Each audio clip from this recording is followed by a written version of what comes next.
Will you marry me? Yes, sir. I will. 18ರಿಂದ 19ವರೆಗೂ TRP ಬಂದಂಥ ಪ್ರತಿಯೊಬ್ಬರು ನೋಡ್ತಿದ್ದಂಥ ಒಂದು ಸೀರಿಯಲ್ ಅದು. ಕ್ಯಾರೆಕ್ಟರ್ಗೆ ತೊಂದರೆ ಆಗುವಂಥದ್ದು, ಧಕ್ಕೆ ಬರುವಂಥ ಒಂದು ಇದನ್ನ ಹಾಕಿದಾರಲ್ಲಿ. ನೀವು ಮಾಡ್ಬೇಕಷ್ಟೇ ಅಂತ ಎಪಿಸೋಡ್ ಡೈರೆಕ್ಟರು ಸ್ವಲ್ಪ ಹಾರ್ಷಾಗಿ ಮಾತಾಡಿದ್ದಾರೆ. ಇಲ್ಲ ನಾನು ಮಾಡಲ್ಲ ಅಂದ್ಬಿಟ್ಟು ಹೊರಟೋಗ್ಬಿಟ್ರಂತೆ. 3 ಜನ ಕರೆಸಿರು, ಬನ್ನಿ ನಮ್ಮ ರೂಮಿಗೆ ಒಟ್ಟಿಗೆ ಊಟ ಮಾಡೋಣ. ಎಲ್ಲದಕ್ಕೂ ಇವರೇ ಸೈನ್ ಹಾಕಿ ಕೊಟ್ಬಿಡೋರು. 100 ರೂಮಲ್ಲಿ ಇಷ್ಟೊಂದು ಬಿಲ್ ಬರ್ತಾ ಇದೆಯಲ್ಲ, ಹೈದರಾಬಾದ್ಗೆ ಹೋದಾಗ ಸಿಕ್ಕಾಪಟ್ಟೆ ಬಿಲ್ ಮಾಡ್ಬಿಟ್ರು ಅನ್ನೋ ಮನಸ್ತಾಪ ಬಂದಿತ್ತು ಅಂತ ನನ್ನ ಕಿವಿಗೆ ಬಿತ್ತು. ಬೆನ್ಸ್ ಗಾಡಿ ನಿದ್ದೆಗೆಟ್ಕೊಂಡು ಬೇರೆ ಮಾಡ್ತಾ ಇದ್ದಿದ್ದಲ್ವಾ ಸುಮಾರು ದಿವಸ, ಎಲ್ಲೋ ಒಂದ್ ಕಡೆ ಟಚ್ ಆಗಿದೆ. ಲಕ್ಷಗಟ್ಟಲೆ ಹೇಳ್ತಿರುತ್ತೆ, ಏನ್ ಇವರಿಂದ ಇಷ್ಟೆಲ್ಲ ನನಗೆ ತೊಂದರೆ ಆಗ್ತಾ ಇದೆ, ಬೇಡ ಕತೆನೆ ಟ್ವಿಸ್ಟ್ ಮಾಡ್ಬೋಣ ಅಂತ ಡಿಸೈಡ್ ಮಾಡಿರು.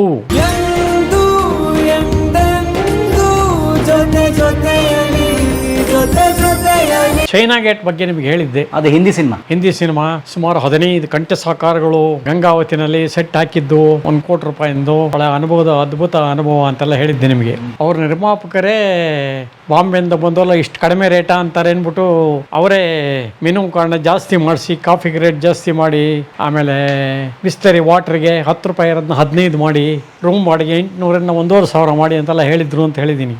ಅದೇ ಥರ ಈ ಕಾರ್ಪೆಂಟ್ರಸ್ಸು ಮತ್ತು ಪೇಂಟ್ರಸ್ ಎಲ್ಲ ಕೆಲವರು ಬಂದ್ಬಿಟ್ಟಿದ್ರು ಅಲ್ಲಿ ಬಾಂಬೆಯಿಂದ ಎಲ್ಲ. ಅವರಿಗೆಲ್ಲ ರೂಮ್ ಶಾರ್ಟೇಜು, ಅವ್ರಿಗೆ ರೂಮ್ ಬೇಕಲ್ವ. ಸೊ ಪಕ್ಕದ ಊರಲ್ಲಿ ಒಂದು ಕಡೆ ರೂಮ್ಸ್ ಇದೆ ಅಂದ್ಬಿಟ್ಟು ಹಂಪಿನಲ್ಲಿ ಒಬ್ಬರು ವಿಠಲ್ ಅಂತ ಇದ್ದಾರೆ. ಅವರು ಗೌರ್ಮೆಂಟ್ನಿಂದ ಅಲಾಟ್ ಆಗಿರೋಂಥ ಗೈಡ್, ಟೂರಿಸ್ಟ್ ಗೈಡ್. ಈಗ ರಿಟೈರ್ಡ್ ಆಯಿತು ರೀಸೆಂಟಾಗಿ. ಅವರು ಅಲ್ಲಿಗೆ ಹೋಗು ಹಂಪಿ ಸುತ್ತಮುತ್ತ ಶೂಟಿಂಗ್ ಮಾಡೋರಿಗೆಲ್ಲ ಮ್ಯಾನೇಜರ್ ಥರ ಕೆಲಸ ಮಾಡಿ ಹೆಲ್ಪ್ ಮಾಡಿಕೊಂಡು ಸುಮಾರು ಸಿನಿಮಾಗಳನ್ನ ಅಟೆಂಡ್ ಮಾಡಿದ್ದಾರೆ. ಉದಾಹರಣೆ ಬೆಳ್ಳಿ ಕಾಲುಂಗುರ ಎಲ್ಲ ಮಾಡಿದ್ರಲ್ಲ, ಹಾಂ ಎಲ್ಲ ಮಾಡಿದ್ದಾರೆ. ಈ ನಾನು ಹೋದಾಗ ಕೂಡ ಅವರು ನನ್ನ ಬಂದು ಅಪ್ರೋಚ್ ಮಾಡಿದ್ರು, ನಾನು ಕೆಲಸ ಮಾಡ್ತೀನಿ ಸರ್ ಅಂತ. ಅವರೇ ಬಂದು ಓಕೆ, ಒಂದು 4 ಸೈಜ್ ಜೊತೆಲೆ ಇಟ್ಕೊಂಡಿದ್ದೆ, ನೋಡಿದೆ, ಪರವಾಗಿಲ್ಲ ವ್ಯಕ್ತಿ ಅನ್ನಿಸ್ತು. ಈ ಕಾರ್ಪೆಂಟರ್ಸ್ ಸಮಸ್ಯೆ ಆದಾಗ ಇಲ್ಲಿ ಕೆಲವು ಹಾಕ್ಕೊಟ್ಟಿದ್ದು, ಬಿಫೋರ್ ಆರ್ಟಿಸ್ಟ್ ಎಲ್ಲ ಬರೋಕ್ಕೆ ಮುಂಚೆ ಗಂಗಾವತಿನಲ್ಲೇ ಅವರಿಗೆಲ್ಲ ಉಳಿಸಿದ್ದು. ಶೂಟಿಂಗ್ ಯಾವಾಗ ಸ್ಟಾರ್ಟ್ ಆಯಿತೋ ಆವಾಗ ಆರ್ಟಿಸ್ಟ್ಗಳ ಅಸಿಸ್ಟೆಂಟ್ಗಳು ಅವರು ಇವರಿಗೆಲ್ಲ ರೂಮ್ ಶಾರ್ಟೇಜ್ ಆಗಿ ಹೋಗುತ್ತೆ. ಹಾಗೂ ನಾವು ಕೆಲವು ಡೈಲಾಗ್ ಆರ್ಟಿಸ್ಟ್ಗಳನ್ನು ಸುಮಾರು 80 ಜನ ಬಾಂಬೆಯಿಂದ ಕರೆಸಿದ್ದು. ಅಯ್ಯಪ್ಪ, ಅವರಿಗೆ ರೂಮ್ಗಳು ಸಾಕಾಗಲ್ಲ ಅಂತ ಹೊಸಪೇಟೆಯಲ್ಲಿ ಉಳಿಸಿದ್ದು ಅವ್ರನ್ನೆಲ್ಲ. ಅವರಿಗೆಲ್ಲ 2 ಬಸ್ನಲ್ಲಿ ಹಂಪಿಗೆ ಅವ್ರನ್ನ ಕರ್ಕೊಂಡು ಹೋಗೋದು, ಹೀಗೆ ಇದಕ್ಕೆ ಹೊಸಪೇಟೆಯಿಂದ ಗಂಗಾವತಿಗೆ ಕರ್ಕೊಂಡು ಹೋಗೋದು, ಶೂಟಿಂಗ್ ಅನ್ನೋದು ವಾಪಸ್ ಕರ್ಕೊಂಬರೋದು, ಊಟದ್ದೆಲ್ಲ ವ್ಯವಸ್ಥೆ ಇತ್ತು. ಸೊ ಈ ಥರ ಮಾಡ್ತಾಯಿದ್ದು. ಈ ಥರ ಮಾಡಿದಾಗ ಕಾರ್ಪೆಂಟ್ರ್ಗಳಿಗೆ ಶಾರ್ಟೇಜ್ ಆಗೋಯ್ತಲ್ಲ, ಅವಾಗ ನಾವೇನು ಮಾಡೋದು, ಕಾರ್ಪೆಂಟ್ರಸ್ ಮತ್ತು ಪೇಂಟರ್ಸಿಗೆ ಅಂತ ಒಂದು 10 ರೂಮು ಬೇಕಾಗಿದೆ ನೋಡಿ, ನಿಮಗೆ ಹೆಂಗೋ ಸುತ್ತಮುತ್ತ ನೀವು ಕೆಲಸ ಮಾಡಿದಿರಲ್ಲ ಮಾಡಿ ಅಂತ ಈ ವಿಠಲ್ ಅನ್ನೋರಿಗೆ ಹೇಳಿದೆ. ನೋಡ್ಕೊಂಬಂದು ಅವಾಗೆಲ್ಲ ಕಡಿಮೆನೇ ಇತ್ತು ಅಲ್ಲಿ ಬೆಲೆ, ಬರೀ ಒಂದು 450-500 ರೂಪಾಯಿ ಈ ಥರ ರೂಮ್ಗಳು ಇದ್ದಿದ್ದು. ಇಲ್ಲಿ ಗಂಗಾವತಿಯಿಂದ ಒಂದು 5-6 ಕಿಲೋಮೀಟ್ರಲ್ಲ ಸುತ್ತಮುತ್ತ ಊರಲ್ಲಿ. ನಾನು ಹೇಳಿದೆ ಇನ್ನೊಂದು ಸ್ವಲ್ಪ ಹೈಫೈ ಇಲ್ವಾ ಅಂತ. ಇಲ್ಲ, ಅದನ್ನೇ ಸ್ವಲ್ಪ ನೀಟಾಗಿ ಒಳ್ಳೊಳ್ಳೆ ಹೊಸ ಬೆಡ್ಶೀಟ್ ಪರ್ಚೇಸ್ ಮಾಡಿ ನೀಟಾಗಿ ಮಾಡ್ಕೊಡೋಕೆ ಹೇಳ್ತೀನಿ ಸರ್. ಆಯಿತು, ಅಷ್ಟು ಮಾತಾಡಿ ಅವ್ರೇನು ಹೇಳ್ತಾರೋ ಅದಕ್ಕಿಂತ ಒಂದು 50 ರೂಪಾಯಿ ಜಾಸ್ತಿನೇ ಇಟ್ಕೊಳ್ಳಿ ಮಾರ್ಜನ್, ಪರವಾಗಿಲ್ಲ ಒಂದೊಂದು ರೂಮಿಗೆ. ಯಾಕೆಂದರೆ ಅವರು ಮೆನು ಕಾರ್ಡ್ ಕೂಡ ನೋಡ್ಬಿಟ್ಟು ಇತ್ನಾ ಕಮ್ ಹೇ ಅಂತ ಶುರು ಮಾಡ್ತಾರೆ ಅಂತೇಳಿ, ಹಾಗೂ ಪ್ರೊಡ್ಯೂಸರ್ ನನಗೆ ರೈಟ್ಸ್ ಕೊಟ್ಟಿದ್ರಲ್ಲ ಅಂತೇಳಿ ಮಾಡಿಸ್ಕೊಟ್ಟೆ. ಸೊ ಅದು ಸುಮಾರು 30-40 ದಿವಸದ ಮೇಲೆ ಅವರಿದ್ದರು ಅಲ್ಲಿ ಆ ರೂಮ್ಸಲ್ಲಿ. ಸೊ 10 ರೂಮ್ ಅಂದರೆ ಎಷ್ಟಾಯ್ತು ಅವ್ರಿಗೆ? 500 ರೂಪಾಯಿ, 50 ರೂಪಾಯಿ ಒಂದು ದಿನಕ್ಕೆ, ಒಂದು ರೂಮಿಗೆ. ಅಂಥದ್ದು 10 ರೂಮು 500 ರೂಪಾಯಿ ಪರ್ ಡೇ. ಅಂಥದ್ದು 30-40 ದಿವಸ, ಒಂದು 15-20 ಸಾವಿರ. ಹಾಂ, 20-25 ಸಾವಿರ ಅಲ್ಲೇ ಬಂತು ಲಾಭ. ನೀನೇನು ನನಗೆ ಕೊಡಬೇಡಪ್ಪ, ನೀನೇ ಇಟ್ಕೋ, ಕೆಲಸ ಮಾಡ್ತಾ ಇದೆಯಲ್ಲ. ಅದಲ್ಲದೆ ಪ್ರೊಡ್ಯೂಸರ್ ಏನು ಹೇಳ್ತಾರೆ ಅದನ್ನು ಕೊಡಿಸ್ತೀನಿ ಅಂತ ಹೇಳಿದ್ದೆ. ಎಲ್ಲ ಶೂಟಿಂಗ್ ಮುಗಿದು ನಾವು ವಾಪಸ್ ಹೊರಟಾಗ ಮತ್ತೆ ಇನ್ನೊಂದು ಶೆಡ್ಯೂಲ್ ಇತ್ತು. ಅದು ಇನ್ನೊಂದು ಶೆಡ್ಯೂಲಿಗೆ ನಾನು ಕರೀಲಿಲ್ಲ, ಅದೇನಕ್ಕೆ ಅದು ಗೊತ್ತಿಲ್ಲ. ಆ ಇನ್ನೊಂದು ಶೆಡ್ಯೂಲಿಗೂ ಮುಂಚೆ ನಾನು ಹೊರಟಾಗ ಏನಾಯಿತು, ಸರ್ ನಾನು ಸಣ್ಣ ಪುಟ್ಟ ಇದು ಇಟ್ಕೊಂಡಿದ್ದೀನಿ, ಒಂದೊಂದು ಸಲ ನಮ್ಮದೊಂದು ಎಕ್ಸ್ಟ್ರಾ ರೂಮ್ ಇದೆ ಮನೇಲಿ ಚಿಕ್ಕದು, ಯಾವುದೋ ಒಂದು ರೂಮ್ ಕೊಡಿ ಅಂತ ಬರ್ತಾರೆ ಕೆಲವು ಫಾರಿನರ್ಸು. ನಮ್ಮ ಮನೆ ರೂಮೇ ಬಿಟ್ಕೊಟ್ಟು ನಾವು 250-300 ಆ ಕಾಲದಲ್ಲಿ ಹಿಂಗೆಲ್ಲ ತೊಗೊಂಡ್ಬಿಡ್ತೀವಿ ಸರ್. ಬಂದಾಗ ಒಂದು ಸಪ್ರೇಟಾಗಿ ಒಂದು ರೂಮ್ ಮಾಡ್ಕೊಳ್ಳೋಕ್ಕೆ ಒಂದು ಜಾಗ ನೋಡಿ ಇಟ್ಟಿದ್ದೀನಿ. ಸ್ವಲ್ಪ ದುಡ್ಡಿನ ಅವಶ್ಯಕತೆ ಇದೆ. ಈಗ ನಿಮ್ಮ ಕಡೆಯಿಂದ ನನಗೆ ಒಂದು ಸ್ವಲ್ಪ ಒಳ್ಳೆ ಅಮೌಂಟ್ ಎಲ್ಲ ಬಂದಿದೆ ಈಗ, ಪ್ಲಸ್ಸು ಸಂಬಳನೂ ಕೊಡಿಸಿದ್ದೀರಾ, ಅಲ್ಲೂ ಲಾಡ್ಜಲ್ಲೂ ಅನುಕೂಲ ಆಗಿದೆ ನನಗೆ. ನನಗೊಂದು 25,000 ರೂಪಾಯಿ ಎಕ್ಸ್ಟ್ರಾ ಬೇಕು ಸರ್ ಕೊಟ್ಟು ಹೋಗಿ, ನಾನು ಕೊಡ್ತೀನಿ ಸೇರಿಸ್ಬಿಟ್ಟು ನಿಮಗೆ. ಸೇರಿಸ್ಕೊಡಕತ್ತೆ ಆಮೇಲೆ ನೋಡ್ಕೊಳ್ಳೋಣ, ಅಪ್ಪ ನಿನಗೆ ಅನುಕೂಲ ಆಗುತ್ತೆ, ನಿನ್ನ ಜೀವನ ಇದರಿಂದ ಉದ್ಧಾರ ಆಗುತ್ತೆ ಅನ್ನೋದಾರೆ ಆಯಿತು ತೊಗೊಳಪ್ಪ ಅಂದ್ಬಿಟ್ಟು ನಾನು ಡಿಪಾಸಿಟ್ ಕೊಡಿಸಿದ್ನಲ್ಲ 10,000 ರೂಪಾಯಿ, ಅದನ್ನು ನೀನೇ ಇಟ್ಕೋ, ಹೋಟೆಲ್ಗಳಿಗೆ ಕೊಟ್ಟಿದ್ದನ್ನ ತಗೋ, ಇದು 15 ಎಕ್ಸ್ಟ್ರಾ ಅಂತೇಳ್ಬಿಟ್ಟು 25,000 ರೂಪಾಯಿ ಕೊಟ್ಬಿಟ್ಟೆ ಅವನು ಒಟ್ಟು. ಆಮೇಲೆ ಸರಿ ಬರ್ತಾರೆ 1 ವರ್ಷ ಆಯಿತು, 2 ವರ್ಷ ಆಯಿತು. ಫೋನ್ ಮಾಡಿದಾಗೆಲ್ಲ ಇನ್ನೂ ಯಾವ ವ್ಯವಸ್ಥೆ ಆಗಿಲ್ಲ ಸರ್, ಈಗ ನಿಮ್ಮ ಅನುಗ್ರಹದಿಂದ ಚೆನ್ನಾಗಿದ್ದೀನಿ, ಒಳ್ಳೆ ಜಾಗನೇ ಸಿಕ್ತು, ಟೂರಿಸ್ಟ್ಗಳೆಲ್ಲ ಬರ್ತಾ ಇದ್ದಾರೆ, ಉಳ್ಕೋತಾ ಇದ್ದಾರೆ ಲಾಡ್ಜಲ್ಲಿ, ಅನುಕೂಲವಾಗಿದ್ದೀನಿ ಸರ್, ನಿಮ್ಮನ್ನು ದಿನ ನೆನೆಸ್ಕೋತೀನಿ ಸರ್ ನಾನು ಅನ್ನ ತಿನ್ನುವಾಗ ಅಂತೆಲ್ಲ ತುಂಬ ಒಳ್ಳೊಳ್ಳೆ ಮಾತುಗಳು ಹೊಗಳೋದು ಮಾಡೋದು ಎಲ್ಲ ಮಾಡ್ತಾಯಿದ್ರು. ಆಮೇಲೆ ಒಂದು 5 ವರ್ಷ ಆದಮೇಲೆ ನಮ್ಮ ಶಾಸ್ತ್ರಿ ಅಂತ ನಮ್ಮ ಇನ್ನೊಬ್ಬರು ಮ್ಯಾನೇಜರ್ ಇದ್ದ ಮೈಸೂರಿನವರು, ಮೈಸೂರು ಶಾಸ್ತ್ರಿ, ಅವರು ಕೂಡ ಕ್ಲೋಸೇ ಅವರಿಗೆ, ಅವರು ನಾನೇ ಶೇರ್ ಮಾಡಿದ್ದಲ್ಲಿ ಚೆನ್ನಾಗಿಟ್ಟು. ಅವ್ರ ಹತ್ರ ಎಲ್ಲ ಹೇಳಿದ್ದಾರೆ, ಮಂಜಾನು ನನಗೆ ಭಾಳ ಅನುಕೂಲ ಆಯಿತು, ಇವತ್ತು ಒಂದು ಸ್ಥಾನಕ್ಕೆ ಬಂದಿದ್ದೀನಿ ನಾನು ಮನುಷ್ಯನಾಗಿ ಅಂತಂದರೆ ಅವ್ರ ಮೂಲಕ ಆಗಿದ್ದದು, ಅವ್ರಿಗೂ ಏನಾದ್ರು ಸ್ವಲ್ಪ ಬಂದು ಕೊಡ್ಬೇಕು, ನಾನು ದುಡ್ಡು ಇಸ್ಕೊಂಡಿದ್ದೀನಿ ಅಂತೆಲ್ಲ ಹೇಳಿದ್ದಾರೆ. ಅದು ಹೇಳಿದ ಮೇಲೆ ನನಗಿನ್ನೂ ಕಾನ್ಫಿಡೆನ್ಸ್ ಬಂತು. ಸೊ ಮತ್ತೆ ಕೇಳೋದು ಬಿಟ್ಬಿಟ್ಟೆ. ಹೆಂಗೂ ಅಷ್ಟೆಲ್ಲ ಹೇಳಿದ್ದಾರೆ ಅವರು ಶಾಸ್ತ್ರಿ ಹತ್ರ, ಬೇರೆ ಮಾಡ್ಕೊಡ್ತಾನೆ ಹಿಂಗೆ ಆಗಿ 10 ವರ್ಷ ಕಳೆದೋಯ್ತು. ಆಮೇಲೆ ಮತ್ತೆ ಫೋನ್ ಮಾಡೋಕ್ಕೆ ಶುರು ಮಾಡಿದೆ. ಇಲ್ಲ ಸರ್, ಅದು ಫೋನ್ಪೇ ಅಕೌಂಟಿಗೆ ಹಾಕೋದು ಎಲ್ಲ ಚೆನ್ನಾಗಿರಲ್ಲ ಸರ್, ನಾನು ಬೆಂಗಳೂರಿಗೆ ಹೆಂಗೂ ಅಲ್ಲಿ ನಮ್ಮ ಡಿಪಾರ್ಟ್ಮೆಂಟಿದು ಇದನ್ನೆಲ್ಲ ತಗೊಳಕ್ಕೆ ಬರಬೇಕು, ಕಾಂಪನ್ಸೇಷನು ಎಲ್ಲ ಬರ್ತೀನಿ, ಅವಾಗ ಖುದ್ದಾಗಿ ನಿಮ್ಮನ್ನು ಕಂಡುಬಿಟ್ಟೆ ನಾನು ಹಣ್ಣು ಹಂಪಲು ಕೊಟ್ಟು ನಿಮಗೆ ಸಾಷ್ಟಾಂಗ ಮಾಡಿ ನಾನು ಬರ್ಬೇಕು ಸರ್. ಈ ಥರ ಬರೀ ಇಂಟೆನ್ಷನ್ ಇದೆಯಾ, ಸರಿ ಆಯ್ತಪ್ಪ ಅಂತ ಮತ್ತೆ ಬಿಟ್ಟೆ. ನೋಡಿದ್ರೆ ಈಗ ಮೋಸ್ಟ್ಲಿ 20 ವರ್ಷ ದಾಟ್ತು, ಸರಿಯಾಗಿ ಫೋನು ಎತ್ತಲ್ಲ, ಎಲ್ಲೋ 6 ತಿಂಗಳು 3 ತಿಂಗಳಿಗೆ ಒಂದು ಸಲ ಕಂಟಿನ್ಯೂಸ್ ಫೋನ್ ಮಾಡಿದಾಗ ಫೋನ್ ಎತ್ಕೊಂಡು ಸರ್ ಬರ್ತೀನಿ ಸರ್, ಖಂಡಿತ ಸರ್, ನಿಮ್ಮ ದುಡ್ಡು ಎಲ್ಲೂ ಹೋಗಲ್ಲ ಸರ್, ಮಾಡಿಕೊಡ್ತೀನಿ ಸರ್ ಅಂತಾರೆ. ಈಗ ನಿಮ್ಮ ಕಲಾ ಮಾಧ್ಯಮದ ಮೂಲಕನೇ ಅವರು ಪ್ರೊಫೆಸರ್ ಪರಿಚಯ ಆಯಿತು, ಹಳ್ಳಿಕೇರಿ ಅವರು, ಅವ್ರ ಮೂಲಕ ಹೇಳಿಸ್ದೆ, ನೋಡಿ ಸರ್ ಈ ಥರ ಒಂಚೂರು ಅಂತ. ಅವ್ರ ಹತ್ರ ಕೇಳಿದ್ರೆ ನಾನು ಮಂಜೇನವ್ರಿಗೆ ಏನು ಕೊಡಬೇಕಾಗಿಲ್ವಲ್ಲ ಅಂದ್ಬಿಟ್ರಂತೆ. ಅವ್ರು ಅಥೆಂಟಿಕ್ಕಾಗಿ ಹೇಳಿದ್ದಾರೆ, ದುಡ್ಡು ಕೊಟ್ಟಿದ್ದಾರಂತೆ, ಏನು ಆಟ ಆಡ್ತೀನೇನೇನೋ, ನನ್ನ ಹತ್ರ ನಿಜ ಹೇಳು ಅಂದಮೇಲೆ ನಾನು ಕೊಡ್ಬೇಕು, ಸ್ವಲ್ಪ ಕೊಡ್ತೀನಿ ಬಿಡಿ ಅನುಕೂಲ ಆದಾಗ, ಆಮೇಲೆ ದಬಾಯಿಸಿದ ಮೇಲೆ. ಸೊ ಇಷ್ಟು ಡಿಲೇ ಮಾಡ್ತಿರೋದು ನೋಡಿದ್ರೆ ಕೊಡೋ ಇಂಟೆನ್ಷನ್ ಏನಿಲ್ಲ ಅವರಿಗೆ. ಆ 25,000ದಿಂದ ಅವರಿಗೆ ಇವತ್ತಿನ ಬೆಲೆ 25 ಲಕ್ಷ ರೂಪಾಯಿ ಆಸ್ತಿ ಆಗಿದೆ. ಅದು ಅವತ್ತು ನೀವು 25,000 ಕೊಟ್ಟಿದ್ದು, ಅದನ್ನು ನಾನೇನು ಎಕ್ಸ್ಟ್ರಾ ಕೊಡೋಕ್ಕೆ ಕೇಳ್ತಾ ಇಲ್ಲ.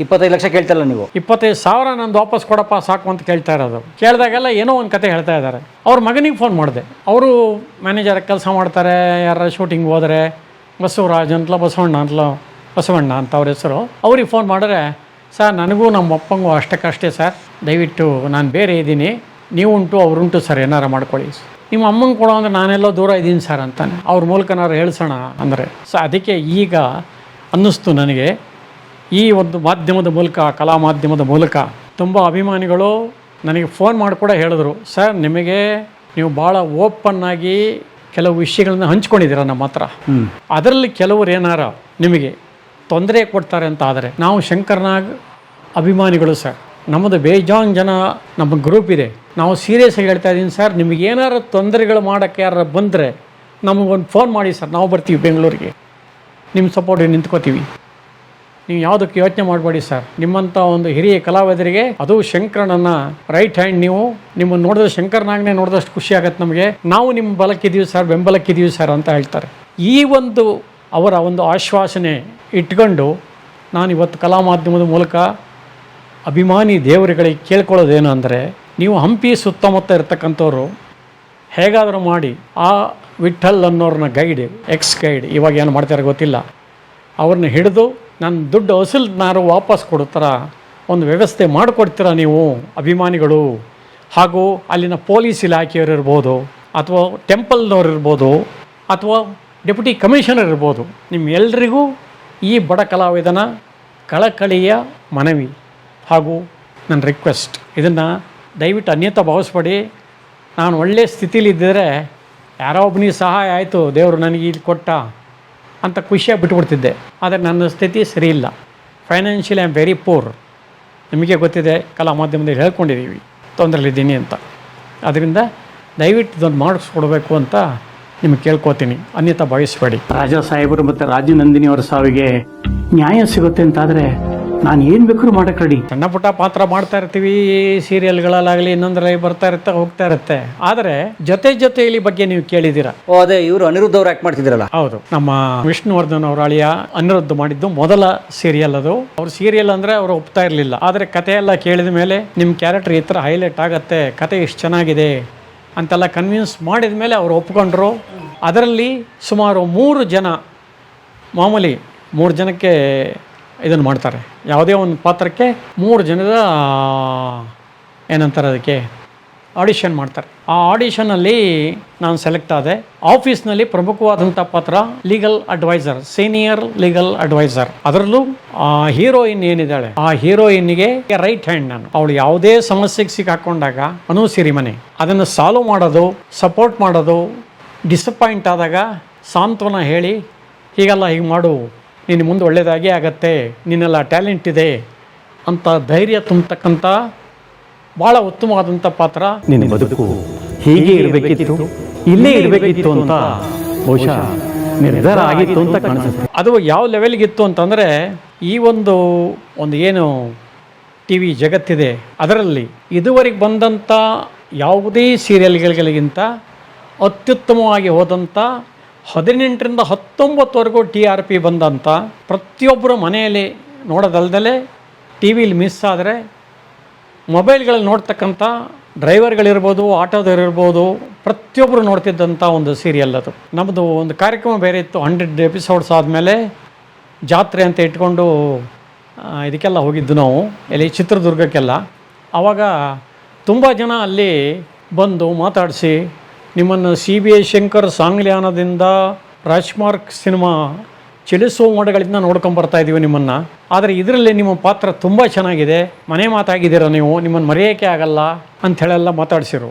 ಆವಾಗ ನಾನು ಸ್ಟೇಜ್ ಮೇಲೆ ಹೇಳಿದೆ, ಅನುಶ್ರೀ ಕೂಡ ಅವರು ಮಾತಾಡಿದ್ದಾರೆ, ನಮ್ಮ ಒಂದು ಸೀರಿಯಲ್ನಲ್ಲಿ ಇತ್ತೀಚೆಗೆ ಬಂದಂಥ ಹೊಸಬರಿಂದ ಹಿಡಿದು ಶಂಕರ್ನ ಒಡನಾಟ ಇರತಕ್ಕಂಥ 400ಕ್ಕೂ ಹೆಚ್ಚು ಚಿತ್ರಗಳಲ್ಲಿ ಮಾಡಿರ್ತಕ್ಕಂಥ ಮಂಜಯ್ಯನವರು ಕೂಡ ಈ ಸೀರಿಯಲ್ ಪಾತ್ರ ಮಾಡ್ತಾ ಇದ್ದಾರೆ.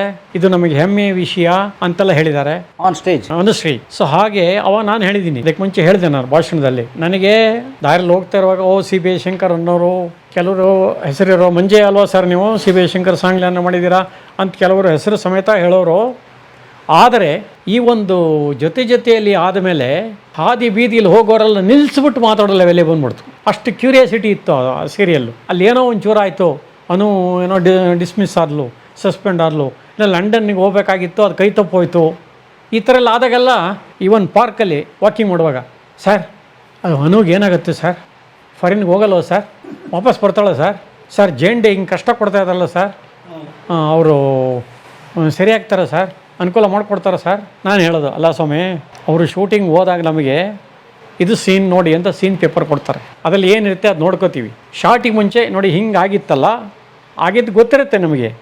ಕೆಲವು ನಾವು ಮಾತ್ರ ಮಾಡದೇ ಇರೋ ಸೀನಲ್ಲಿ ಏನಾದ್ರು ಇನ್ಸಿಡೆಂಟ್ ಆಗಿದ್ದರೆ, ಇದು ಹಿಂದೆ ಹಿಂಗಾಗಿತ್ತು ಸರ್, ಮುಂದೆ ಈ ಥರ ಒಂದು ಟರ್ನ್ ಇದೆ ಅಷ್ಟೇ, ಕ್ಲೂ ಕೊಡ್ತಾರೆ ಅಷ್ಟೇ, ಇದು ಹಿಂಗೆ ಬರ್ಬೇಕು ಸರ್, ಇದು ಸ್ವಲ್ಪ ಸ್ಟಿಫ್ ಆಗಿರಲಿ ಈ ಶಾರ್ಟಲ್ಲಿ, ಅಥವಾ ಲವ್ಲಿ ಆಗಿ ಮಾಡಿ ಸರ್ ಇದು ಅಂತ ಅಷ್ಟೇ ಹೇಳ್ತಾರೆ ಹೊರತು ಮುಂದೆ ಹಿಂಗಾಗತ್ತೆ, ಸಿರಿಮನೆ ಹಿಂಗಾಗ್ತಾಳೆ ಹಂಗಾಗ್ತಾಳೆ ಏನೂ ಹೇಳಲ್ಲ ಸ್ವಾಮಿ.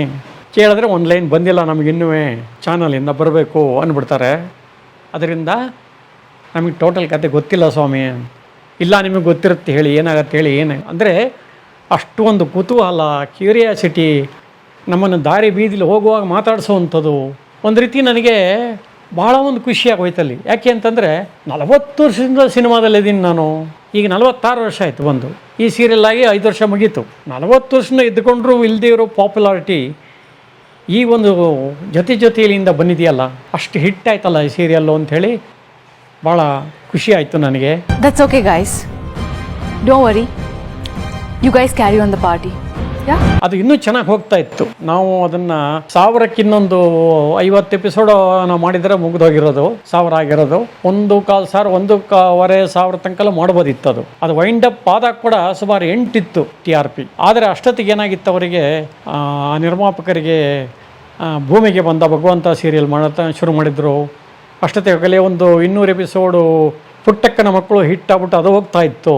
ಈ ಒಂದು ಟೆನ್ಷನ್ ಏನು ಮಾಡಿಬಿಟ್ರು, ಏನಿದು ಆರ್ಟಿಸ್ಟ್ ಡೇಟ್ಗಳು ಕರೆಕ್ಟಾಗಿ ಕೊಡ್ತಾ ಇಲ್ವಲ್ಲ, ಎಷ್ಟು ಅಂತ ನಾವು ಸಲ ಮುಡಿಯೋದು, ಅದು ಹೇಗೂ ಚೆನ್ನಾಗಿ ಹೋಗ್ತಾ ಇದೆ ಪುಟ್ಟಕ್ಕ, ಇನ್ನೊಂದು ಸೀರಿಯಲ್ ಬೇರೆ ನಮ್ಮದಿದೆ ಅಂದ್ಬಿಟ್ಟು ಏನು ಮಾಡ್ರು, ವೈಂಡ್ ಅಪ್ ಮಾಡೋದು ಅಂತ ಡಿಸೈಡ್ ಮಾಡ್ಬಿಟ್ರು. ಅವಾಗ ನಾವೆಲ್ಲ ಹೇಳಿದ್ರು, ಸರ್ 1,000 ಚಿಲ್ಲರೆ ಮಾಡೋಣ ಸರ್, ಚೆನ್ನಾಗಿ ಹೋಗ್ತಾ ಇದೆ ಅಂತ. ನಾವು ಭಾಳಷ್ಟು ಜನ ಆರ್ಟಿಸ್ಟ್ ಎಲ್ಲ ಸಪೋರ್ಟ್ ಮಾಡಿದೆವು, ಕಂಟಿನ್ಯೂ ಮಾಡಿ ಸರ್ ಅಂತ. ಅವ್ರು ಗ್ರೂಪಲ್ಲಿ ಹಾಕಿದ್ರು, ನಮ್ಮದೇ ಒಂದು ಜೊತೆಲಿ ಗ್ರೂಪಲ್ಲಿ ಈ ಥರ ಭಾಳ ಜನ 1,000 ಚಿಲ್ಲರೆ ಎಪಿಸೋಡ್ ಮಾಡೋಣ ಅಂತ ಹೇಳ್ತಾ ಇದ್ದಾರೆ, ನಿಮ್ಮಗಳ ಸಹಕಾರ ಕೊಟ್ಟರೆ ಕಂಟಿನ್ಯೂ ಮಾಡ್ತೀನಿ ಅಂತ ನಿರ್ಮಾಪಕರು ಹಾಕಿದ್ರು. ಏನು ಪ್ರತಿಯೊಬ್ಬರು ಓಕೆ ಮಾಡೋಣ ಸರ್ ಅಂತ ಹೆಬ್ಬೆಟ್ಟು ಗುರುತು ಓಕೆ ಮಾರ್ಕು ಎಲ್ಲ ಬಂದ್ಬಿಡ್ತು.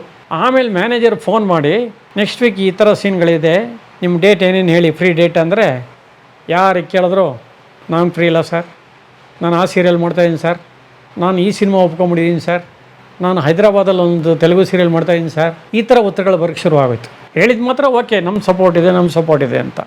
ಒಬ್ಬೊಬ್ಬರನ್ನೇ ಇಂಡಿವಿಜುವಲಾಗಿ ನೆಕ್ಸ್ಟ್ ವೀಕ್ ಏನು ನಿಮ್ಮ ಪೊಸಿಷನ್ನು, ನೆಕ್ಸ್ಟ್ ವೀಕ್ ಶೂಟಿಂಗ್ ಶುರು ಮಾಡ್ತಾ ಇದ್ದೀವಿ ಅಂದರೆ ಈ ಥರ ಉತ್ತರಗಳು. ಬೆಡಪ್ಪ ಬಟ್ಟೇನು ಮಾಡೋರು ಜಗದೀಶ್ ಸರು, ಬೇಡ ನನಗೆ TRP ಚೆನ್ನಾಗಿದ್ರೂ ಪರವಾಗಿಲ್ಲ, ಈ ಥರ ಟೆನ್ಷನ್ ತೊಗೊಂಡು, ಯಾಕೆಂದರೆ ಅಲ್ಲಿ ಇನ್ ಟೈಮಿಗೆ ಹೋಗಲಿಲ್ಲ ಅಂದರೆ ಎಪಿಸೋಡ್ಸು ಕಷ್ಟ ಆಗುತ್ತೆ. ಕರೆಕ್ಟಾಗಿ ಕಂಟಿನ್ಯೂಟಿ ಸೀನ್ಗಳು ಹೋಗ್ತಾ ಇರಬೇಕಲ್ಲಿ, ಬೇಡ ಅಂದ್ಬಿಟ್ಟು ಪಾಯಿಂಟ್ ಅಪ್ ಅನೌನ್ಸ್ ಮಾಡ್ಬಿಟ್ರು.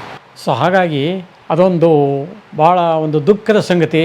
ಆದರೆ ಆ ಒಂದು ಸೀರಿಯಲಲ್ಲಿ ನನಗೆ ಒಂದು ಉತ್ತಮವಾದಂಥ ಅವಕಾಶನ ಕೊಟ್ಟಂಥ ಜಿ ಕನ್ನಡದವರಿಗೆ, ರಾಘವೇಂದ್ರ ಹುಣಸೂರು ಅವರಿಗೆ, ನಿರ್ಮಾಪಕ ನಿರ್ದೇಶಕರಾದಂಥ ಜಗದೀಶ್ ಹಾಗೂ ಅವರ ಶ್ರೀಮತಿಯವರಿಗೆ, ಎಪಿಸೋಡ್ ಡೈರೆಕ್ಟರ್ಗಳು ತುಂಬ ಚೆನ್ನಾಗಿ ಹೇಳ್ಕೊಡೋರು, ಸಪೋರ್ಟ್ ಮಾಡೋರು ಅವರುಗಳಿಗೆ, ನಮ್ಮ ಕ್ಯಾಮರಾಮ್ಯಾನ್ ಕುಮಾರ್ ಅವರು, ಮತ್ತು ಇನ್ಯಾರ್ಯಾರು ಅದಕ್ಕೆ ಸಪೋರ್ಟ್ ಮಾಡಿದ್ದಾರೆ ಎಲ್ರಿಗೂ ಈ ಮೂಲಕ ನನ್ನ ಅನಂತ ಧನ್ಯವಾದಗಳನ್ನ ಹೇಳೋಕ್ಕೆ ಇಷ್ಟಪಡ್ತೀನಿ. ಕಾಮೆಂಟ್ಗಳನ್ನು ತಲೆಯಲ್ಲಿ ಹಾಕೊಳ್ಳದೆ ತಲೆ ಎತ್ತಿ ನಡಿಬೇಕು.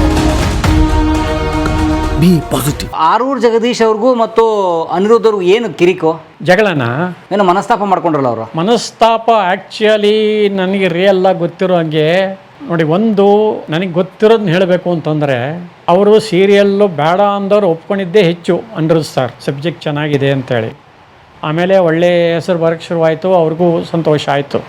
ಎಲ್ಲೂ ಅವರ ಒಂದು ವ್ಯಕ್ತಿತ್ವ, ಆ ಒಂದು ಪಾತ್ರದ ವ್ಯಕ್ತಿತ್ವ ಏನಿದೆ ಅದಕ್ಕೆ ಕೆಟ್ಟ ಹೆಸರು ಬರಬಾರ್ದು ಅಂತ ಹೇಳ್ಬಿಟ್ಟು ಅವ್ರೇನು ಮಾಡೋರು, ನನಗೆ ಮಿನಿಮಮ್ 2 ಡೇಸ್ ಮುಂಚೆ ನಾಡ್ದು ಏನಿದೆ ಸೀನು ಅದನ್ನು ನನಗೆ ಕಳಿಸ್ಬೇಕು, ನೀವು ತೀರಾ ಅನಿವಾರ್ಯವಾದಾಗ ಹಿಂದಿನ ದಿವಸನಾರು ಕಳಿಸ್ಬೇಕು. ಅದರಲ್ಲಿ ನಾನು ಓದ್ಕೋತೀನಿ, ಎಲ್ಲ ಸರಿಯಾಗಿದೆ, ನನ್ನ ವ್ಯಕ್ತಿತ್ವಕ್ಕೆ ಎಲ್ಲೂ ಧಕ್ಕೆ ಬರೋ ಥರದ್ದು ಡೈಲಾಗ್ ಆಗಲಿ ಇನ್ನೊಂದಾಗಲಿ ಸೀನ್ ಆಗಲಿ ಬರೋದಿಲ್ಲ ಅಂತ ಚೆಕ್ ಮಾಡ್ತೀನಿ ಅಂತ ಹೇಳಿದರು. ಅದೇ ಥರ ನಡ್ಕೊಂಬರ್ತಾಯಿತ್ತು.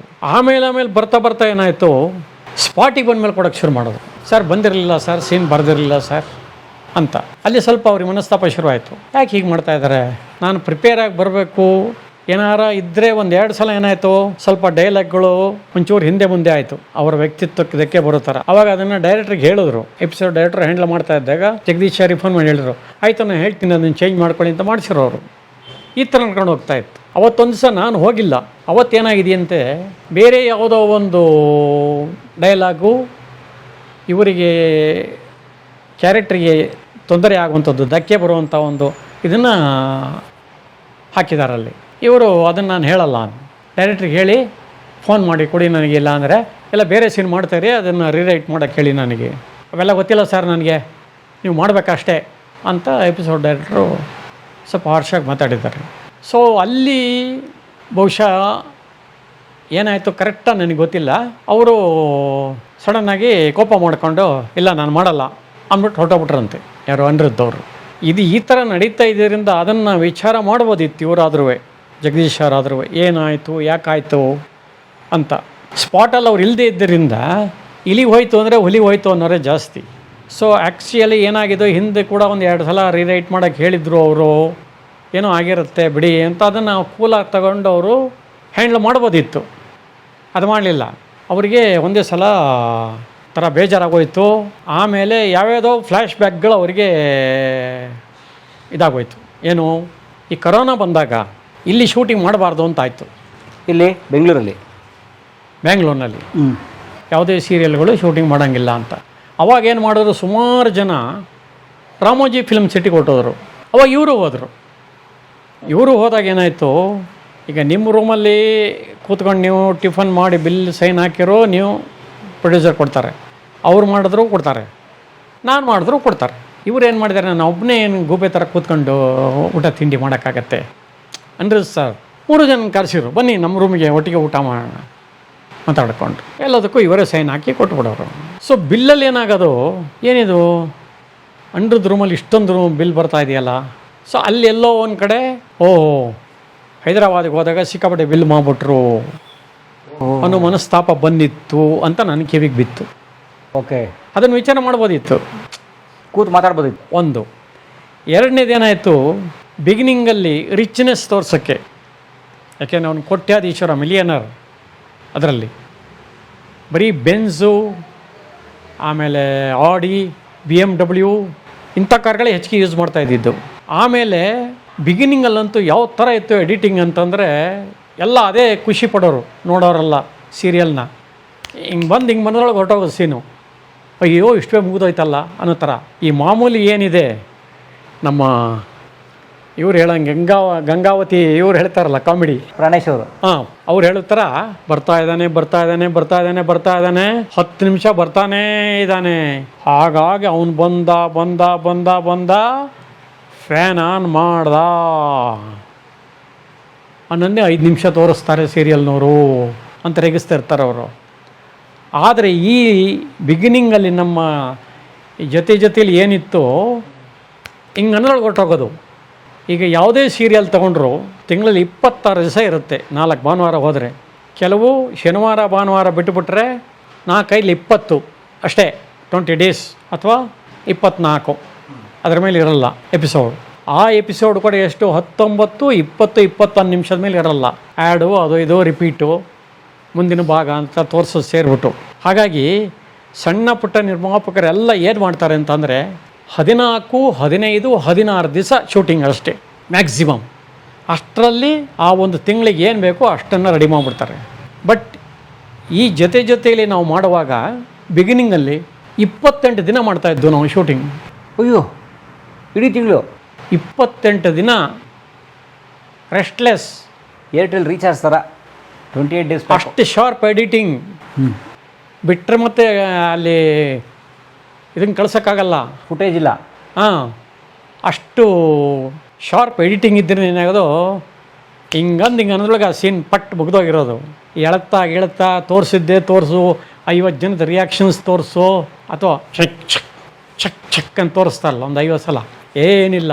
ಸೊ ಹಾಗಾಗಿ ಏನಾಗೋಯ್ತು, ಜನಗಳಿಗೆ ನೋಡ್ತಾ ಇದ್ರೆ ನನಗೆ ಎಷ್ಟೋ ಜನ ಹೇಳಿದ್ದಾರೆ, ಏನು ಸರ್ ಸಿನಿಮಾ ನೋಡ್ದಂಗೆ ಆಗತ್ತಲ್ಲ ಸರ್ ನಿಮ್ಮದು ಆ ಸೀರಿಯಲ್ಲು ಅನ್ನೋರು. ಗಡಿಯಾರದ ಮುಳ್ಳಾದ್ರೂ ತಿರ್ಗೋದು ಒಂದು ಪಕ್ಷ ಮರಿಬೋದು, ಆದ್ರೆ ನಮ್ ಸರ್ ಹೇಳಿದ ಟೈಮ್ ಮಾತ್ರ ಯಾವತ್ತೂ ಮೀರೋದಿಲ್ಲ ಅಂತ. ಅದೇ ಥರ ಸಿನಿಮಾ ಕ್ಯಾಮ್ರಾನೇ ಅದರಲ್ಲಿ ಯೂಸ್ ಮಾಡ್ತಾ ಇದ್ದಿದ್ದು. ಅದು ನಿಮಗೆ ಕಂಟಿನ್ಯೂಟಿ ಜಂಪ್ ಕೂಡ ಸಿಗ್ತಾ ಇರಲಿಲ್ಲ. 2-3 ಕ್ಯಾಮ್ರಾ ಯೂಸ್ ಮಾಡೋರು. ಒಂದು ಲಾಂಗಲ್ಲಿ ಹೋಗ್ತಾ ಇರೋದು, ಒಂದು ಕ್ಲೋಸ್ ಹೋಗೋದು, ಒಂದು ಮಿಡ್ಡಿರಲ್ಲ ಇರ್ತಿತ್ತು. ಸೊ ಈ ಲೆವೆಲಿಗೆ ಅಷ್ಟು ರಿಚಾಗಿ ಮಾಡಿದ್ರು ಅವರು, ವೆಹಿಕಲ್ಸ್ ಆಗಲಿ ಇನ್ನೊಂದಾಗಲಿ. ಆಮೇಲೆ ಬಿಗಿನಿಂಗಲ್ಲಿ ಇದ್ದಂಥ ಒಂದು ಆಫೀಸ್ ಇದೆಯಲ್ಲ, ಅದು ಪರಪ್ಪನ ಅಗ್ರಹಾರಕ್ಕೆ ಹೋಗೋ ರೂಟಲ್ಲಿ ಆ ಮೂಲೆಯಲ್ಲಿ ಒಂದು ಸಾಫ್ಟ್ವೇರ್ ಕಂಪ್ನಿ ಅದು. ಅವರು ಶನಿವಾರ ಭಾನುವಾರ ಮಾತ್ರ ಕೊಡ್ತಾ ಇದ್ದಿದ್ದು. ಸೊ ಶನಿವಾರ ಭಾನುವಾರ ಮ್ಯಾಕ್ಸಿಮಮ್ ಆಫೀಸಿನ ಏನು ಮುಗಿಸ್ಕೋಬೇಕು ನಾವು, ಪರ್ ಅವರ್ 5,000 ರೂಪಾಯಿ. ಅಲ್ಲಿ ಸುಮಾರು ನಾವು 15 ಅವರ್ ಮಾಡ್ತಾಯಿದ್ದು, 75,000 ರೂಪಾಯಿ. ಅಷ್ಟು ರಿಚ್ ಆಗಿತ್ತದು ಆಫೀಸ್. ಸೊ ಈ ರೀತಿಯೆಲ್ಲ ಇದ್ದಿದ್ದರಿಂದ ಬಿಗಿನಿಂಗಲ್ಲಿ ಅದನ್ನು ಯಾರು ಕಾಂಪಿಟೇ ಮಾಡೋಕ್ಕಾಗಲ್ಲ, ಆ ಲೆವೆಲಿಗೆ ಹೊರಟೋಯ್ತದು. ಸೊ ಎಷ್ಟು ದಿನ ಅಂತ ಅದೇ ಥರ ಮಾಡ್ಕೊಂಡು ಹೋಗೋಕ್ಕಾಗತ್ತೆ. ಸೊ ಒಂದು ಲೆವೆಲ್ಗೆ ಅದು ಕೂತ್ಕೊಂಡ ಮೇಲೆ ಆ ಸೀರಿಯಲ್ಲು, ಇದು ಬೇರೆ ಏನಿಲ್ಲಪ್ಪ, ಇದಕ್ಕೆ ನೋ ಸೆಕೆಂಡ್, ಇದು ಬಿಟ್ಟರೆ ಬೇರೆ ಇಲ್ಲ ಸೀರಿಯಲ್ ಅನ್ನೋ ಲೆವೆಲ್ಲಿಗೆ ತಲುಪಿದ ಮೇಲೆ ಏನಾಯಿತು, ಸ್ವಲ್ಪ ಇವರು ಇದು ಮಾಡ್ಕೊಂಡ್ರು, ಫ್ರೀ ಮಾಡ್ಕೊಂಡ್ರು. ಅಂದರೆ ಒಂಚೂರು ಲಿಬರಲ್ ಎಡಿಟಿಂಗ್ ಮಾಡೋದು, ಅದು ಇದು. ಆಮೇಲೆ ಇನೋವಾಗೆ ಬಂತು, ಇನೋವಾ ಕ್ರಿಸ್ಟಾ, ಬೆಂಜ್ಗಳಿಗಿಂದ ಈ ಥರ ಎಲ್ಲ ಬರೋಕ್ಕೆ ಶುರು ಆಯಿತು. ಏನಕ್ಕೆ ಹೇಳಕ್ಕೆ ಬಂದೆ ಅಂದರೆ, ಈ ಥರ ಕಂಟಿನ್ಯೂಸ್ ಆಗಿ ಡೇ ಆ್ಯಂಡ್ ನೈಟ್ ಶೂಟಿಂಗ್ ಮಾಡ್ತಾ ಇದ್ದಾಗ ನೈಟ್ ಎಫೆಕ್ಟ್ಗಳು ಜಾಸ್ತಿ ಇದ್ದು, ಇವರೇ ಕಾರ್ ಓಡಿಸ್ಕೊಂಡು ಹೋಗೋರಲ್ಲ ಶಾರ್ಟಲ್ಲಿ. ಬೆನ್ಸ್ ಗಾಡಿ ನಿದ್ದೆಗೆಟ್ಕೊಂಡು ಬೇರೆ ಮಾಡ್ತಾ ಇದ್ದಿದ್ದಲ್ವ ಸುಮಾರು ದಿವಸ, ಎಲ್ಲೋ ಒಂದು ಕಡೆ ಟಚ್ ಆಗಿದೆ. ಅಯ್ಯೋ, ಸೊ ಬೆನ್ಸ್ ಗಾಡಿ ಟಚ್ ಅಂದರೆ ಗೊತ್ತಲ್ಲ, ಲಕ್ಷಗಟ್ಟಲೆ ಎಳೆದಿರುತ್ತೆ. ಸೊ ಅದಕ್ಕೆ ರೀಸನ್ ಏನು, ರೆಸ್ಟ್ ಕೊಡದೆ ಮಾಡಿದ್ದು, ಅದನ್ನು ಯೋಚನೆ ಮಾಡಲಿಲ್ಲ.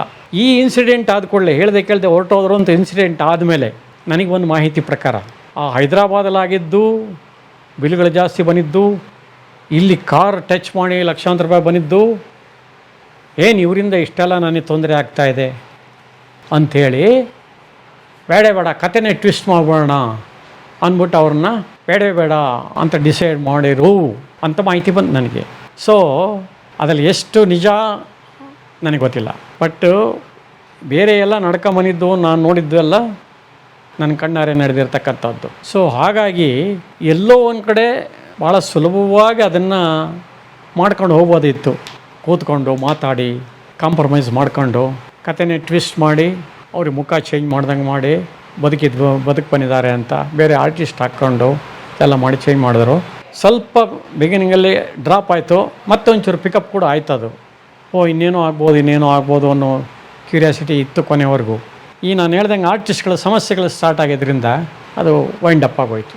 ಸೊ ಹಾಗಾಗಿ ಈ ಅವರಿಬ್ಬರ ಮಧ್ಯೆ ನಡೆದಂಥ ಒಂದು ಇದು ಅದು ಎಷ್ಟರ ಮಟ್ಟಿಗೆ ಸತ್ಯ, ಎಷ್ಟು ಹಿಂಭಾಗದಲ್ಲಿ ಇನ್ನೇನೇನು ಇತ್ತು ಅದರ ಬಗ್ಗೆ ನನಗೆ ಹೆಚ್ಚು ಮಾಹಿತಿ ಇಲ್ಲ. ನನಗೆ ಗೊತ್ತಿದ್ದನ್ನ ಹೇಳಿದ್ದೀನಿ. ಇದರಲ್ಲಿ ಕೆಲವು ಇಲ್ಲದೇ ಇರೋದೇನಾರ ಬಂದಿದ್ದರೆ, ನನಗೆ ಮಾಹಿತಿ ತಪ್ಪು ಬಂದಿದ್ದರೆ ದಯವಿಟ್ಟು ಜಗದೀಶ್ ಸರ್ ಆಗಲಿ ಝೀನವರಾಗಲಿ ನನ್ನ ಮೇಲೆ ತಪ್ಪು ತಿಳ್ಕೊಬಾರ್ದು, ಅಥವಾ ಅನಿರುದ್ಧ್ ಸರ್ ಆಗಲಿ ನನಗೆ ಕ್ಷಮೆ ಇರಲಿ ಅಂತ ಹೇಳಕ್ಕೆ ಇಷ್ಟಪಡ್ತೀನಿ. ಎಲ್ಲಾನು ನಿನ್ನ ಬೇಜವಾಬ್ದಾರಿತನದಿಂದ ವೇಸ್ಟ್ ಆಯ್ತು. Criminal wastage of time, energy and money. But ಆ ಧಾರಾವಾಹಿ ನಿಮ್ಗೆ ಒಳ್ಳೆ ಹೆಸರು ಕೊಡ್ತು. ಒಳ್ಳೆಯ ಹೆಸರು ಕೊಡ್ತು ನನಗೆ. ಆ ಥರದ್ದು ಇನ್ನೊಂದು ಬಂದಿಲ್ಲವಲ್ಲ ಅನ್ನೋದು ಒಂದು ಬೇಸರ ಅಷ್ಟೇ. ಈವನ್ ಅದರಲ್ಲಿ ನಮ್ಮ ಇವರು ಕೂಡ ಇನ್ವಾಲ್ವ್ ಆಗಿದ್ದರು. ಯಾರು? ಜಯಂತ್ ಮಾಸ್ಟರ್ ಜಯಂತ್ ಅಂತ ಚಿಕ್ಕ ಹುಡುಗನಿಂದ ನನಗೆ ಬಾಲ್ಯ ಸ್ನೇಹಿತರು ಅವರು. ಹೇಗೆ? ಅವರು ಇವತ್ತು ಸೀನಲ್ಲಿದ್ದಾರೆ. ಅವರು ಧಾರಾವಾಹಿ ಡೈರೆಕ್ಷನ್ ಮಾಡ್ತಾರಾ? ಹಾಂ. ಯಾರು? ಎಮ್.ಎನ್. ಜಯಂತ್ ಅಂತಾರಲ್ಲ ಅವರಾ? ಅಲ್ಲ, ಮಾಸ್ಟರ್ ಜಯಂತ್ ಅಂಥೇಳಿ. ಹಾಂ. ಯಾವ ಸಿನಿಮಾದಲ್ಲಿದ್ದಾರೆ ಅವರು? ಎಲ್ಲ ಸೀರಿಯಲ್ಲೂ ಇದ್ದಾರೆ ಅವರು. ಬಿಸ್ನೆಸ್ ಚೀಫ್ ಅಂತ ಹಾಕಿರ್ತಾರೆ ನೋಡಿ. ಆ ಮಾಸ್ಟರ್ ಜಯಂತ್ ಬಂದು ಈಗ ಜಯಂತ್ ಆಗಿದ್ದಾರೆ. ಆವಾಗ ಮಾಸ್ಟರ್ ಜಯಂತ್ ಆಗಿದ್ದಾಗ ನಾನು 27 ಮಾವಳ್ಳಿ ಸರ್ಕಲ್ಲೋ ಯಾವುದೋ ಒಂದು ಸಿನಿಮಾಗೆ ಅವ್ರ ಹತ್ರ ಕ್ಲಾಪ್ ಮಾಡಿಸಿದ್ದೆ. ಆ ಫೋಟೋ ಇನ್ನೂ ಇಟ್ಟಿದ್ದೀನಿ ನಾನು, ಪೇಪರ್ ಕಟಿಂಗ್. ಅವ್ರಿಗೆ ಕೂಡ ನಾನು ಧನ್ಯವಾದ ಹೇಳಕ್ಕೆ ಇಷ್ಟಪಡ್ತೀನಿ. ಓಕೆ. ಇದು ಮಾಯ ಬಜಾರು, ಕುಣಿವಾಗ ಹುಷಾರು. ನಮ್ಮ ಪರಮೇಶ್ವರ್ ಅವ್ರು ಮಾಡ್ತಕ್ಕಂಥ ಎಲ್ಲ ವಿಡಿಯೋಗಳನ್ನ ತಪ್ಪದೆ ನೋಡಿ, ಸಬ್ಸ್ಕ್ರೈಬ್ ಮಾಡಿ, ಬೆಲ್ ಬಟನ್ ಒತ್ತದ ಮರಿಬೇಡಿ. ಹಾಗೂ ನಿಮ್ಮ ಸ್ನೇಹಿತರಿಗೂ, ನೆಂಟರಿಗೂ, ಬಂಧು ಬಾಂಧವರಿಗೂ ಕೂಡ ಹೇಳಿ ಅಂತ ನಿಮ್ಮಲ್ಲಿ ಮನವಿ ಮಾಡಿಕೊಡ್ತೀನಿ. ಈ ವಿಡಿಯೋ ನೋಡಿದ್ದಕ್ಕೆ ನಿಮಗೆ ತುಂಬ ಧನ್ಯವಾದಗಳು. ಪುಸ್ತಕಗಳನ್ನು ಓದು ಮನಸ್ಸನ್ನು ಅರಳಿಸುತ್ತೆ, ಬುದ್ಧಿಯನ್ನು ಚುರುಕು ಮಾಡುತ್ತೆ, ಕಾಣದ ಹೊಸ ಲೋಕವನ್ನು ಪರಿಚಯಿಸುತ್ತೆ. ಹಾಗಾಗಿ ಓದುವ ಸಂಸ್ಕೃತಿ ಹೆಚ್ಚಾಗ್ಲಿ. ಧನ್ಯವಾದ.